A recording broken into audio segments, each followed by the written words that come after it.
Quand j'étais plus jeune, j'ai pas eu tant d'occasions de voyager que ça. Manque de temps, de budget, il y a plein de raisons. Alors tout naturellement, avec mes études actuelles, j'essaie le plus possible d'en profiter chaque année pour voir un peu ce qui se passe hors de nos frontières. Et j'aimerais partager ça avec vous, voir ce que ça pourrait donner. Du coup, bienvenue dans mon monde ou Velkommen in min verd. Velkommen till Sverige.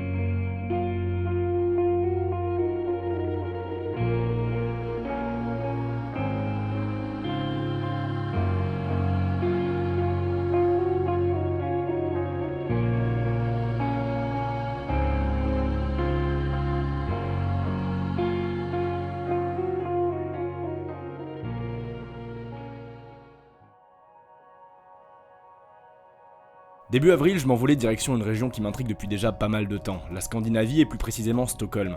La ville est la capitale de la Suède et composée de 14 différentes îles abritant 1,5 million d'habitants sur un pays qui n'en compte pas plus de 10 millions depuis à peine plus de 2 ans. Tous ces gens sont répartis sur un territoire légèrement plus petit que le nôtre, donnant une densité de population 5 fois inférieure à celle de l'Hexagone. Bref, tout ça pour dire que quelque chose qui frappe d'entrée de jeu à peine débarqué, c'est le calme de cette ville en comparaison à d'autres métropoles européennes. Et faisant suite à quelques jours sur Paris, je peux vous dire que cette ambiance a du bon.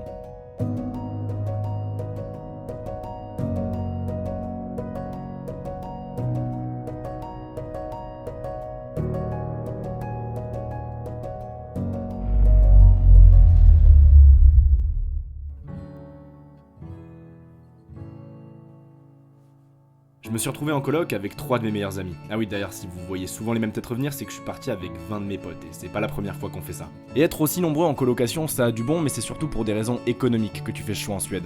La ville a quelques soucis avec l'immobilier, et il est possible de rester sur une queue en attente de trouver un hébergement à louer pendant plus de 15 ans. En tout cas, c'était le cas pour pas mal de Suédois que j'ai rencontrés. Donc forcément, tu te doutes que les prix c'est un level au-dessus de la France. Pourtant, économiquement, le pays s'en sort plutôt bien. Membre de l'Union Européenne, il est comme la majorité de ses régimes une monarchie constitutionnelle.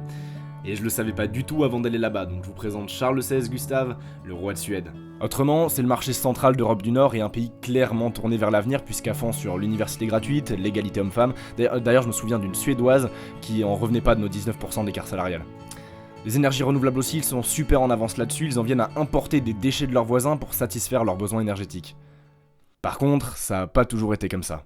Bien avant d'être des écolos progressistes, la Scandinavie était connue pour être le berceau d'un peuple fascinant, les Vikings. Plus grands pilleurs, tueurs, mais aussi explorateurs des 2 derniers siècles du premier millénaire après JC, ils vivaient en clans avant de se réunir sous 3 royaumes, le Danemark, la Suède et la Norvège.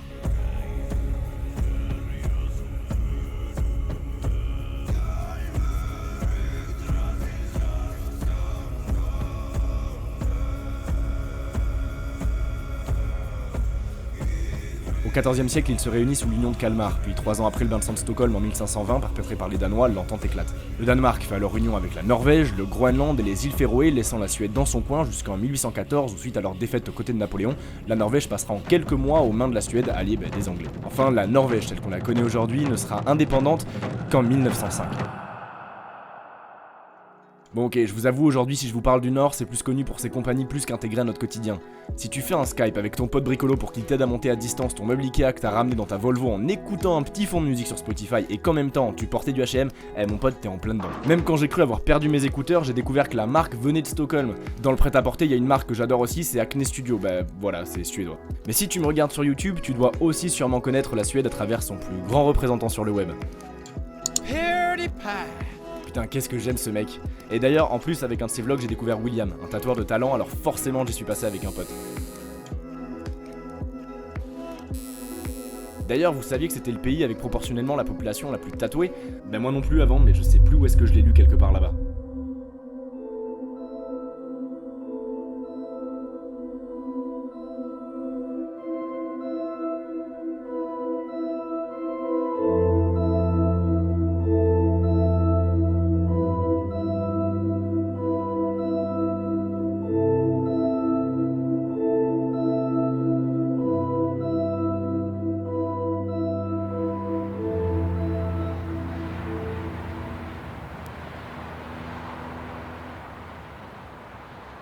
Mais je vais pas vous mentir, il y a quand même bien sûr eu des coups de mou.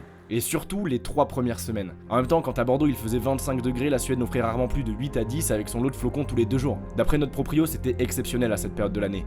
Faut juste prendre le pli, comprendre que les commerces ferment très tôt, genre vers 17h, et que la vie nocturne, c'est pas ça. Je suis vraiment un gros fêtard, et plus d'une fois on s'est retrouvé à chercher des bars sympas un jeudi soir sans succès. Soit tu trouves des bails complètement illégaux qui ferment plus tard qu'à 3h du matin, comme ce garage où on a fini avec un Paul lyonnais, sacrée soirée soit dit en passant, soit tu te renseignes du coup vraiment à l'avance. Après, chaque club fixe aussi un peu son âge d'entrée comme il le souhaite. Du coup, prévois le coup, renseigne-toi. Et d'ailleurs, l'alcool aussi est inaccessible en grande surface, sauf la bière à 3,5, mais cimer.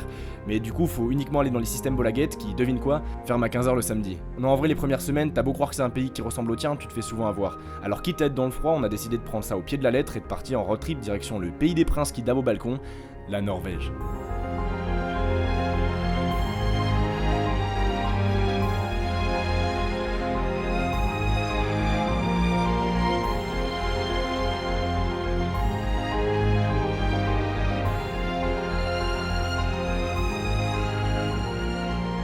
Oslo ne durera qu'une journée, et on est tombé le jour de passage de la reine du Danemark, alors ça tirait au canon. Et comme on n'était que quelques jours seulement avant leur fête nationale, donc la fête de leur indépendance en 1905, ils avaient sorti tous les drapeaux. Mais le centre-ville est assez petit comme celui de Stockholm, donc on a eu assez de temps pour faire le tour des zones principales de la ville, s'arrêter dans un excellent mexicain trouvé en 2-2 sur TripAdvisor, manger de très bons tacos, évidemment faire voler le drone et repartir direction le vrai spectacle qu'on attendait. On s'est trouvé notre spot sur Airbnb à Isfjorden, parce que c'était un peu au milieu de tout ce qu'on voulait visiter. Mais sérieusement, cette région est ultra grande et on dirait pas comme ça, ni même sur Google Maps. C'est pas non plus super facile à parcourir entre les routes encore bloquées par la neige, les tunnels en construction et puis les horaires de ferry à tenir. À chaque journée, on a eu une mésaventure et j'ai plus d'une histoire à raconter. Se faire coincer à la douane pendant 4 heures, il se reconnaîtra. Tomber dans un lac gelé ou se faire suivre par un pick-up chelou en pleine nuit, j'ai de quoi faire des titres plus tactiques pour genre, ouais, 1 an. Ah et désolé c'est discount, j'ai failli éclater le drone aussi plus d'une fois. Après voilà, si vous allez en Norvège, franchement, c'est ouf, mais prévoyez un minimum de quoi vivre. C'est un pays qui reste très cher et qui demande du temps pour être parcouru. Par très cher, j'entends environ 200 couronnes le pack de 6 bières, et 200 couronnes ça fait 20 balles. Du coup, quand on est arrivé dans le premier supermarché, on était vraiment heureux de voir les bières à un taux d'alcoolémie normal. Mais quand on a vu les prix, on a vite déchanté et au final on a fait qu'une seule soirée parce qu'on n'avait pas les moyens pour plus. Mais à côté de ça, honnêtement, ça en vaut vraiment le coup. J'ai pas peur de dire que les fjords norvégiens sont parmi les plus beaux paysages au monde, en tout cas, de loin le décor le plus magistral que j'ai jamais vu de ma vie.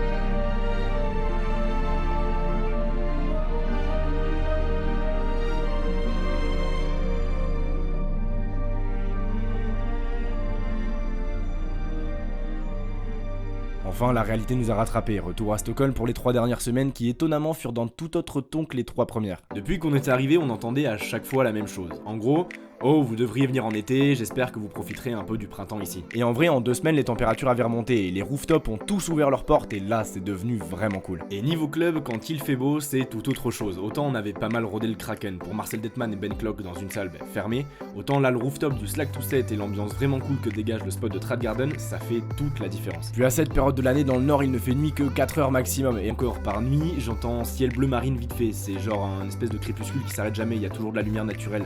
Du coup, autant en profiter et rester dehors. Puis comme il y a de l'eau partout dans cette ville, t'es vraiment bien quand il fait beau. Genre tu peux aller faire du kayak en centre-ville, tu vois. Ça n'a rien à voir avec ce qu'on avait vécu au début du séjour, et les Suédois sortent aussi beaucoup plus. Tiens, d'ailleurs, tant que je vous parle d'eux, ça me fait penser. C'est assez différent d'ici. Ils sont souvent prêts à aider sans qu'on ait réellement besoin de leur demander, le plus ponctuel possible, poli, ils évitent au maximum le conflit, il faut que tout soit logom, en gros genre le parfait milieu, et ils ont pas mal l'esprit familial de ce que j'en ai compris. Ouais, alors de ce que j'en ai compris, parce que hormis dans des bars ou des boîtes, j'en ai pas rencontré non plus des centaines, et je veux pas faire de généralité. Comme partout, tout le monde est différent. Par contre, un point commun entre tous, pas besoin de parler le suédois, ils sont tous quasiment bilingues anglais.